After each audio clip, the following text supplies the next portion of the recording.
Museum of LGBT Culture opens in Russia. We will survive them all. Russia's newest museum opened its doors on November 27th.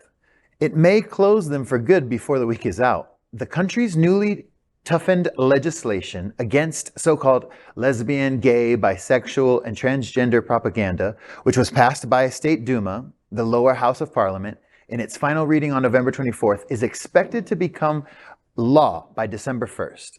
Duma Speaker Vyacheslav Volodin has said under Russia's law, the first museum of LGBTQ+ culture would become illegal.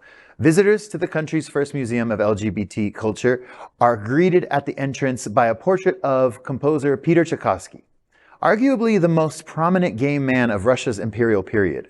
During a visit to the Tchaikovsky House Museum in Klin, that LGBTQ+ activist and historian Pyotr Tchaikovsky got the idea of creating his own LGBT museum. The museum's collection includes 4 cameos featuring portraits of Antinous, a Greek teenager who is widely believed to have been the lover of Roman Emperor Hadrian and whose image has become a symbol of male homosexuality. 2 of the cameos, Voskresensky, notes were produced in the Soviet Union in the 1950s. According to Oleg Novikov, president of the Eksmo-AST publishing group, the vaguely written legislation could affect up to 50% of the books currently on the Russian market. In addition, activists say it could essentially legalize anti-gay speech and actions and potentially unleash vigilante violence, just as the original 2013 law did. Congratulations on all the words. That was quite a mouthful. Yeah. My apologies if I screwed up your name. You know, when I read this, this is almost breaking news. When I read this yesterday, I thought maybe this is an Onion joke of an LGBT museum opening in Russia.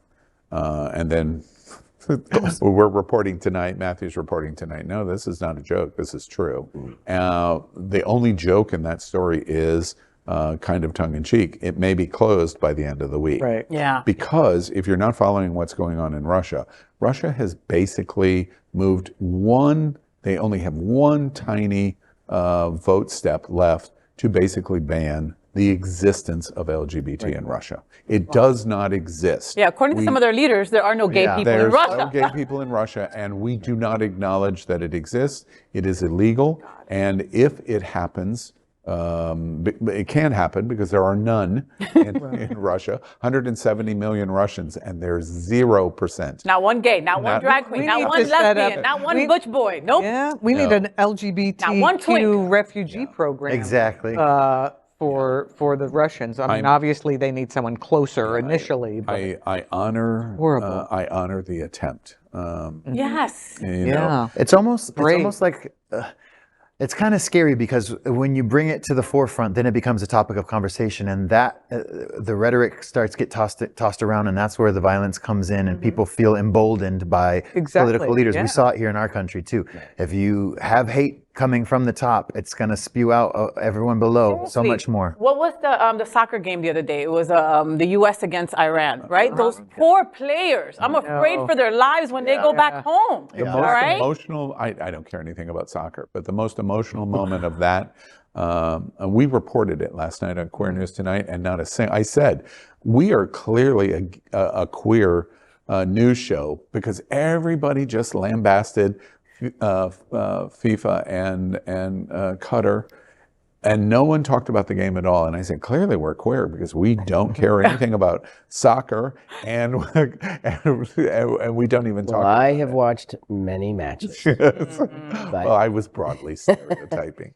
Yeah, but the other parallel, though, in that story, based on our state legislation this year, we're talking about banning books and limiting speech. And that is exactly what we're talking about in this state and in this country right now for our communities as well.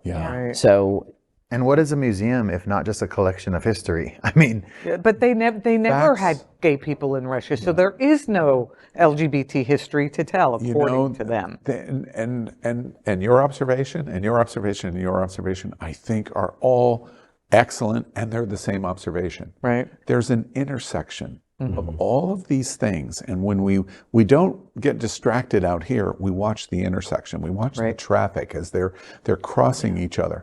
And what Nathan is saying is, I see parallels to book management, book banning in Florida to this law in Russia. And we see comparisons to 1939 and 1940 to the Jews in Germany, and another great extreme. And we see the situation of what we're watching in Arizona, where they go, no, the election's unfair. And even the Republicans that are running the election go, there's nothing. But it doesn't matter. The facts don't matter. It's what I want. I don't want gay people in Russia. I don't want Germans or Jews in Germany.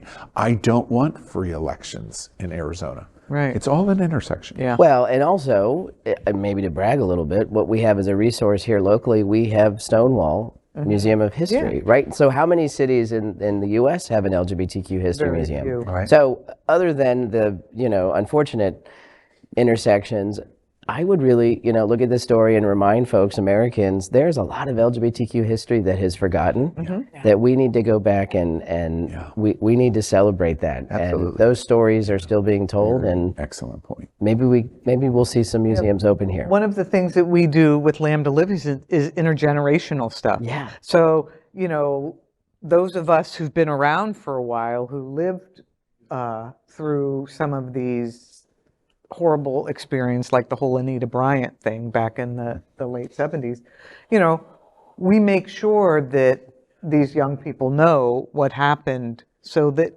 they can carry on the history. Exactly. Because nobody's teaching our history yet. Yeah. So we need to pass it down. What I just heard Cindy say is, let's go get some pies. And maybe that's not what I... Pies? That's pie and Anita Bryant. Oh, pie. Pie. Oh, yeah. Ding, ding. I'm getting older. That didn't. If you don't tell the history, the young folks aren't going to get that joke. Yeah. Exactly. Right? God, I Point just got made. Point made. You see? right. LGBTQ plus news is vital for our community and for the broader world as a whole. We have enough enemies at Fox News. Tucker, Sean, and Laura are loud. We need passionate allies. Happening Out Television Network, Queer News Tonight, and It's Happening Out are literally out of the closet and into the headlines. Our community needs your support. Like this broadcast and subscribe now to ensure the growth of the entire LGBTQ plus community.